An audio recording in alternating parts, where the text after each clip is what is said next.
Bien, passons de Monsieur Macron à Monsieur Mélenchon. Alors, Monsieur Mélenchon aura peut-être votre clémence puisqu'il a récemment cité l'article 63 du TFUE. Qu'en avez-vous pensé? Oui, j'ai vu que M. Mélenchon n'a pas cité uniquement l'article 63. Il s'est mis, c'était à Lille il y a quelques jours, il a fait une réunion publique avec des adhérents de la France insoumise. Et en fait, il a fait, lâchons le mot, puisque tout le monde l'a dit sur les réseaux sociaux, il a fait du Asselineau. Voilà. C'est-à-dire qu'il a fait un copier-coller de ce que je disais lors de l'élection présidentielle il y a un an, en citant les articles des traités. Et M. Moscovici, en effet, que dit-il? Il n'y a pas de paradis fiscaux en Europe, fermez le bord, au revoir, messieurs, dames, c'est fermé.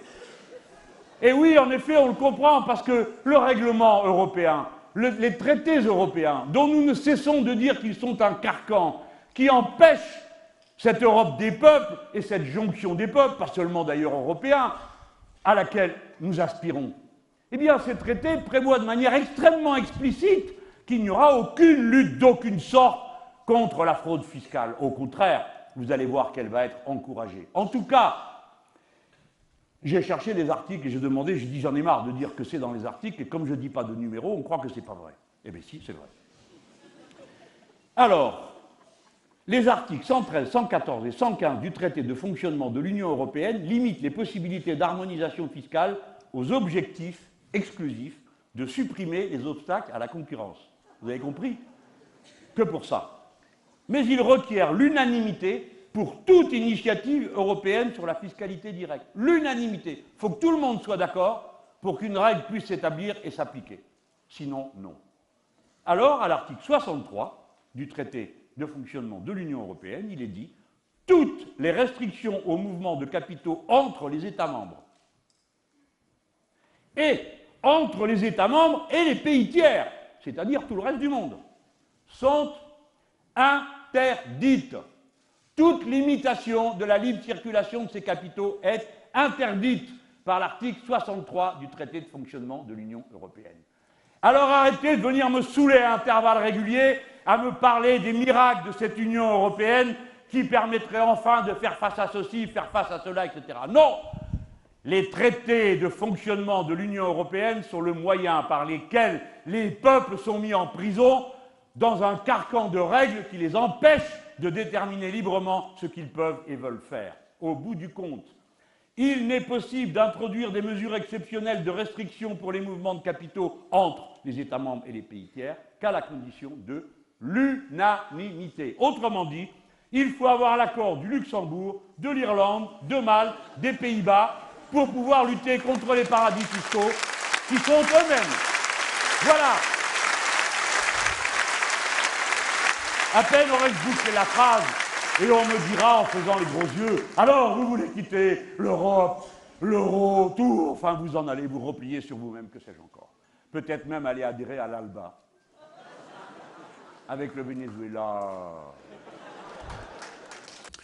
Finalement, je suis assez flatté d'une certaine façon. Ça prouve que lorsque M. Philippot me copie, maintenant c'est M. Mélenchon qui me copie, si tout le monde commence à me copier, c'est forcément que j'avais raison quelque part. Et que depuis 11 ans et demi, je dis la vérité aux Français. Et comme notre mouvement ne cesse de se développer, et on en a eu un parfait exemple avec l'université, je comprends qu'un certain nombre de forces politiques essayent progressivement de s'approprier certaines de mes idées. Pourquoi pas? Je prouve même plutôt bien que M. Mélenchon commence à faire de l'éducation populaire et qu'il commence à expliquer à ses troupes qu'il y a en effet des articles des traités européens, comme l'article 63 en effet, qui interdit toute réglementation aux échanges de mouvements de capitaux avec les États membres et avec les États tiers.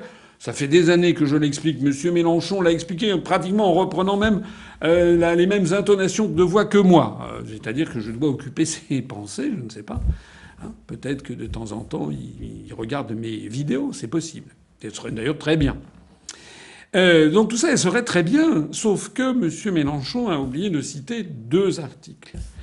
Le premier, c'est l'article 48 du traité de l'Union européenne qui impose l'unanimité des États membres pour modifier les traités. Il a, au détour d'une phrase, vaguement mentionné le nom de l'unanimité, le mot unanimité, en disant oui, vous vous rendez compte, c'est scandaleux, etc. Mais il n'a pas insisté, comme il aurait dû le faire, sur les conséquences à en tirer.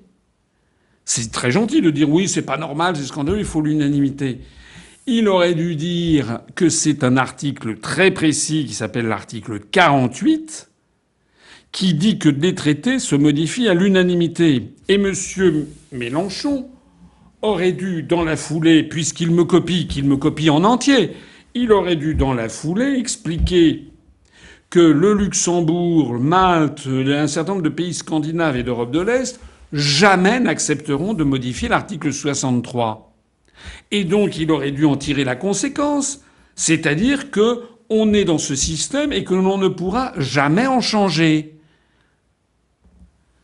Le deuxième article qu'il n'a pas commenté, qu'il n'a pas expliqué, c'est l'article 50 du traité de l'Union européenne qui précise qu'un État peut sortir de l'Union européenne en mettant en œuvre l'article 50. Voilà, c'est tout simplement ça. Monsieur Mélenchon, on n'en parle jamais. Il dit tout le contraire. Il dit qu'il va changer d'Europe. Il dit il ne faut surtout pas sortir de l'Union européenne et de l'euro. Donc que propose monsieur Mélenchon ? En réalité, monsieur Mélenchon est face à un vrai problème. Le vrai problème, c'est que l'UPR a raison.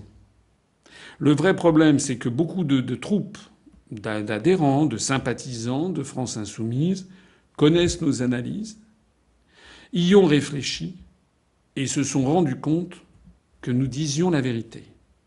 Et donc M. Mélenchon voit avec beaucoup d'inquiétude le flot grandissant d'anciens adhérents de France Insoumise qui sont en train de rejoindre l'UPR. Il ne sait plus quoi faire. Parce qu'il y a autour de lui des gens qui lui disent « Mais quand même, les articles et les traités, vous n'en parlez jamais ». Donc M. Mélenchon est obligé de céder des pans entiers et de se rapprocher. Je m'en réjouis. Je m'en réjouis. Mais il y a encore un gros effort, M. Mélenchon, à faire. Le premier gros effort, c'est d'expliquer que puisque les traités se changent à l'unanimité, il est absurde de proposer, comme vous le faites depuis des années, de changer d'Europe, puisque ça n'arrivera jamais. Il faut donc que vous arrêtiez avec votre histoire de plan A, plan B, etc. Il faut que vous disiez, comme je le dis, mes chers compatriotes, l'Union européenne, elle est comme ça parce qu'elle ne peut pas être autrement, parce qu'elle est le résultat fatal depuis des décennies de confrontation d'intérêts nationaux divergents. Mes chers compatriotes, la situation est comme elle est, on ne peut pas en changer, puisque en changer, ça voudrait dire que d'autres États acceptent d'abandonner des atouts qu'ils avaient obtenus lors de leurs négociations pour permettre à la France d'améliorer sa position, et ils ne le feront jamais. Et monsieur Mélenchon, vous devriez donc en conclure en disant, comme je le dis, tout responsable politique qui propose aux Français de changer d'Europe ment aux Français et les entraîne délibérément dans une impasse. Et puis le deuxième point que vous pourrez ensuite faire, c'est d'expliquer qu'il y a la seule possibilité, si l'on veut sortir la France du désastre, c'est de sortir de l'Union européenne parce que la mise en œuvre de l'article 50 ne dépend pas de l'unanimité, ne dépend que de l'État qui veut sortir. Il s'ouvre ensuite une négociation de 2 ans qui soit aboutit à un accord, soit n'aboutit pas à un accord. Et si ça n'aboutit pas à un accord, le pays en sort de plein droit. On ne sait pas ce qui va se passer avec le Royaume-Uni, mais globalement, c'est ce qui va se passer. Le Royaume-Uni va sortir par la mise en œuvre de l'article 50. Voilà, monsieur Mélenchon, vous avez encore 2 efforts à faire. Le premier, c'est d'expliquer à tous vos électeurs qu'on ne peut pas changer d'Europe parce qu'elle est irréformable pour des raisons juridiques et des raisons pratiques de confrontation d'intérêts nationaux divergents. Article 48. Le deuxième, c'est qu'il faut en sortir par l'article 50. Et monsieur Mélenchon, quand vous aurez expliqué ça à vos troupes, vous vous rendrez compte en fait que vous êtes d'accord avec l'UPR sur tout et que l'UPR a raison depuis 11 ans. Et que vous avez tort depuis tant d'années. Vous avez appelé à voter Maastricht.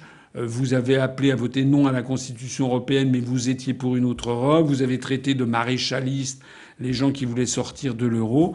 Maintenant, Monsieur Mélenchon, dans les mois qui viennent, nous allons nous trouver confrontés à l'épreuve de vérité au moment des élections européennes. Voilà. Monsieur Mélenchon, si vous étiez un homme d'État, vous diriez à vos troupes: en effet, je me suis trompé. C'est l'Union populaire républicaine qui dit la vérité depuis 11 ans. Et d'ailleurs, vous pourriez rallier l'Union populaire républicaine. Notre bureau national se prononcerait sur votre adhésion. Et pourquoi pas nous rejoindre? Et pourquoi pas